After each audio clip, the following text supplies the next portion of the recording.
আমরা এই 3 দিনে প্রায় 3000 কিলোমিটার সফর করছি, এই পুরো জেরুজালেম এবং পুরো ফিলিস্তিন মিলে। কোন জায়গায় আমরা ফিলিস্তিনের কোন পতাকা দেখিনি, সব জায়গায় রাস্তার মধ্যে ওরা দখল করছে। যে এই জিনিসটা বোঝানোর জন্য হার্ড করে বলেন না, সমস্যা আছে।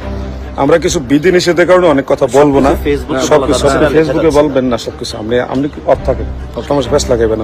আপনাদের মন মানসিকতা খুবই খারাপ।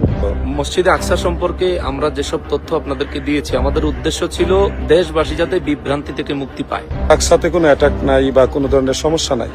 মসজিদুল আকসা নিরাপদ, আমরা নিয়মিত ঢুকতেছি, বের হচ্ছি, মুসল্লিরা নামাজ পড়তেছে, আসতেছে, যাচ্ছে। আল আকসা মসজিদ সম্পূর্ণ নিরাপদ, আশপাশে কয়েকশো কিলোমিটারের মধ্যে কোনো হামলার চিহ্ন নেই। এই কথাটির দ্বারা কি প্রমাণিত হয়? আল আকসা সম্পূর্ণ নিরাপদ? ইসরায়েল কোনো ধরনের হামলা চালাচ্ছে না এই ভূমিতে?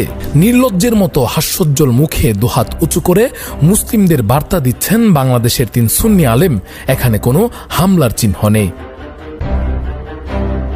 ফিলিস্তিনের গাজা উপত্যকায় 1.5 বছরেরও বেশি সময় ধরে দখলদার ইসরায়েলি বাহিনীর অব্যাহত হামলায় নিহত হয়েছেন এখনও পর্যন্ত অন্তত ৬২,৭০০ ফিলিস্তিনি।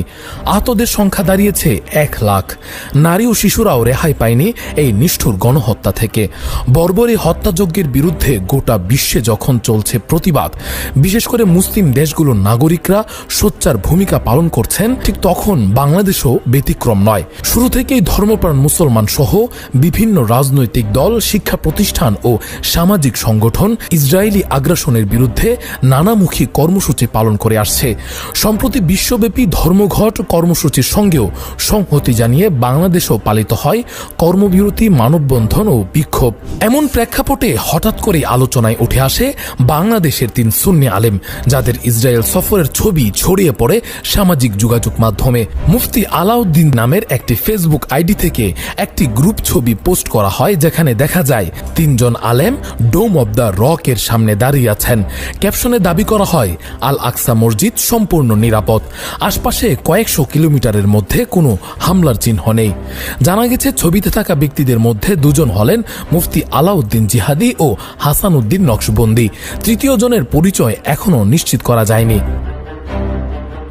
গাজায় যেখানে প্রতিনিয়ত চলছে গণহত্যা, সেখানে একদল আলেমের ইসরায়েল সফর, নিরাপত্তা প্রচারণা এবং হাস্যোজ্জ্বল ছবিতে ক্ষুব্ধ প্রতিক্রিয়া জানিয়েছেন সাধারণ জনগণ।